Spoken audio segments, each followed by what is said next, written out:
அனைவருக்கும் வணக்கம். உலகின் முதல் விமானம், முதல் டிவி, முதல் செல்போன், இப்படி முதன்முறை அப்படிங்கிறது ரொம்ப விசேஷமானது. அதே மாதிரி உலகின் முதல் பேரரசன் யார்? எந்த நாட்டுக்காரர்? ஏதோ டிஎன்பிஎஸ்சி கேள்வி என்று நினைக்க வேண்டாம். உலகத்தின் மிக பழமையான வரலாற்று விஷயம். வரலாறா? போரடிக்குமே. இல்லை, இது ரொம்ப சுவாரஸ்யமான வியப்பூட்டக்கூடிய வரலாறு. உலகத்தின் முதல் நாகரிகம், முதல் அரசன், முதல் பேரரசன், உலகின் முதல் சட்டங்கள், இப்படி பல ஆச்சரியமான தகவல்கள் இந்த வீடியோவில் உங்களுக்காக காத்துக்கிட்டு இருக்கு.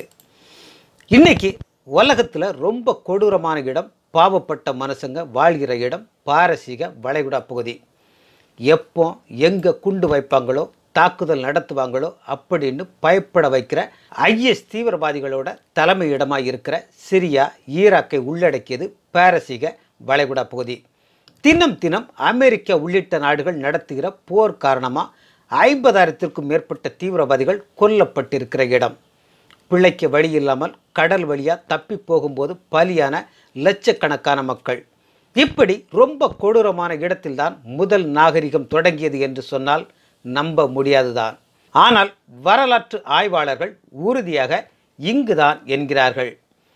துருக்கி துவங்கி சிரியா, ஈராக் வழியாக ஓடும் யூப்ரட்டிஸ், டைக்ரிஸ் என்ற உலகின் மிக பிரம்மாண்டமான நதிகள் பாரசீக வளைகுடாவில் இணைகின்றன.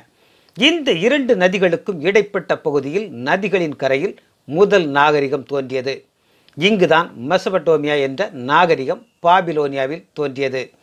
2 லட்சம் வருடங்களுக்கு முன் தோன்றி மனிதர்கள் நடையாய் நடந்து அலுத்து போனார்கள். ஆடு மாடுகளை மேய்க்க கற்றுக்கொண்ட பிறகு விவசாயம் செய்ய நல்லதோர் இடங்களை தேடி அலைந்தார்கள். அப்போது யூப்ரட்டிஸ், டைக்ரிஸ் நதிகளின் வளமையான வண்டல் மண் பிரதேசத்தில் நிரந்தரமாக தங்கி தங்கி சிறு சிறு குடியிருப்புகளை உருவாக்கினார்கள். அப்படி அவர்கள் உருவாக்கிய முதல் ஊரின் பெயரே ஊர் என்று அழைக்கப்பட்டது. நாம் தமிழில் என்ன அர்த்தத்தில் சொல்கிறோமோ அதே அர்த்தத்தில் பாரசீக வளைகுடாவில். ஆச்சரியம்தான். முதல் ஊர் ஜனத்தொகை அதிகபட்சமாக 500 பேர் இருப்பாங்க. அன்றைக்கு உலகின் ஒட்டுமொத்த ஜனத்தொகையே 1 கோடி பேர். முதல் நகரம் தோன்றிய போது உலக ஜனத்தொகை 5 கோடி. கிமு 2000ல் 9 கோடி பேர். இயேசுநாதர் பிறந்தபோது 30 கோடி பேர் உலகம் முழுவதும் வாழ்ந்தார்கள். இன்றைக்கு 700 கோடிக்கு மேல் இருக்கலாம்.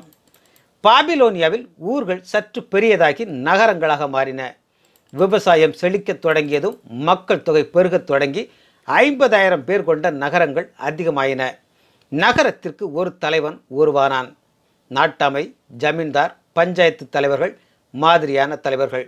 இவர்களுக்கு எல்லாம் தலைவனாக முதல் அரசனாக ஷார்கான் ஆட்சி செய்தான்.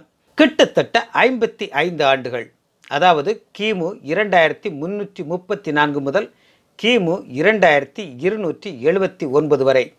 இதேபோல மேலும் பல நகரங்கள், அரசர்கள் உருவாக தொடங்கினார்கள். கிராமங்கள் நகரமாக உருவாகிய தொடங்கிய போது நாகரிகமும் வளரத் தொடங்கியது. பாபிலோனியர்கள் உலகிற்கு பல புதிய கண்டுபிடிப்புகளை வழங்கியிருக்கிறார்கள். பெரிய பாலம் கட்டும்போது ஒரு புறத்தில் துவங்கி மறுபுறத்தில் முடிய வேண்டும். இடைப்பட்ட பகுதியில் பாலம் வளைந்து செல்ல வேண்டும். இதற்கு வளைந்த கட்டிடங்கள் கட்டும் தொழில்நுட்பம் வேண்டும். இன்றைக்கு இது சாதாரணமாக இருக்கலாம். ஆனால் இதை முதலில் கண்டுபிடித்தவர்கள் பாபிலோனியர்கள். சக்கரம் கண்டுபிடித்தார்கள். போர் புரிய கூர்மையான ஈட்டிகள், போர் வீரர்களுக்கு யூனிஃபார்ம்கள், பல படிகளை கடந்து கடவுளை தரிசிக்க வேண்டும் என்ற அடிப்படையில் கோவில் கட்டிடக்கலையை உருவாக்கினார்கள்.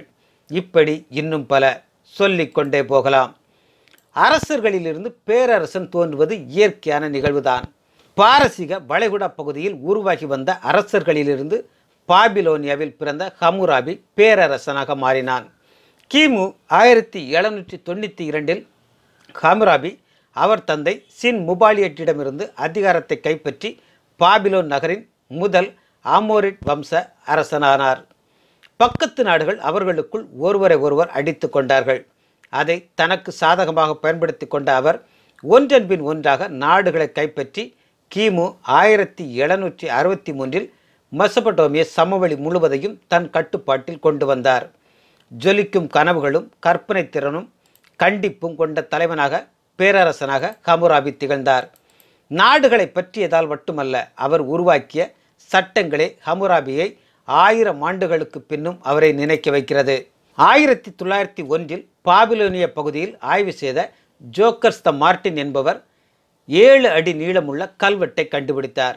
அதன் மேல் பகுதியில் சட்டங்களை உருவாக்கும் ஹம்முராபி சிலையும் கீழ்ப்பகுதியில் சட்டங்களும் பொறிக்கப்பட்டுள்ளன. இப்போது பிரான்சில் உள்ள லூவர் மியூசியத்தில் இந்த கல்வெட்டு வைக்கப்பட்டுள்ளது. ஹம்முராபி மறைந்து 1500 ஆண்டுகளுக்கு பிறகுதான் அலெக்சாண்டர், புத்தர், சீசர், இயேசு, அசோக சக்கரவர்த்தி பிறந்தார்கள். கொலை, கற்பழிப்பு போன்று கொடூரமான செய்திகளை செய்தியாக படிக்கும்போது அவனையெல்லாம் நிற்க வச்சு சுடணும், கண்ணை தோண்டி விடணும், அறுத்து விட்டுறணும், இப்படி ஆத்திரத்தில் புலம்பியிருப்போம்.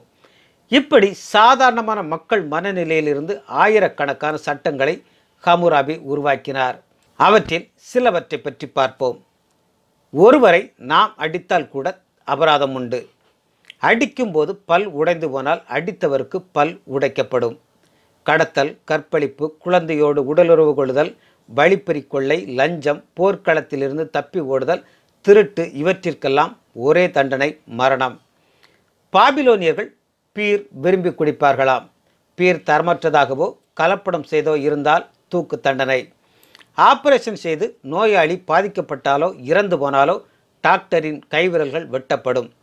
அந்த காலத்திலேயே கண் மருத்துவமனை பாபிலோனியாவில் இருந்ததாம். தொழிலாளிக்கு எவ்வளவு சம்பளம், லீவு எத்தனை நாளைக்கு, ஆஸ்பத்திரியில் பணக்காரர்களுக்கு எவ்வளவு ஃபீஸ், ஏழைகளுக்கு எவ்வளவு ஃபீஸ் வாங்க வேண்டும் என்பது உட்பட சட்டம் எழுதினார் ஹம்முராபி. இருப்பதிலேயே எனக்கு பிடித்தமான ஆச்சரியமான சட்டம். ஒரு வீட்டில் கொள்ளை போகிறது.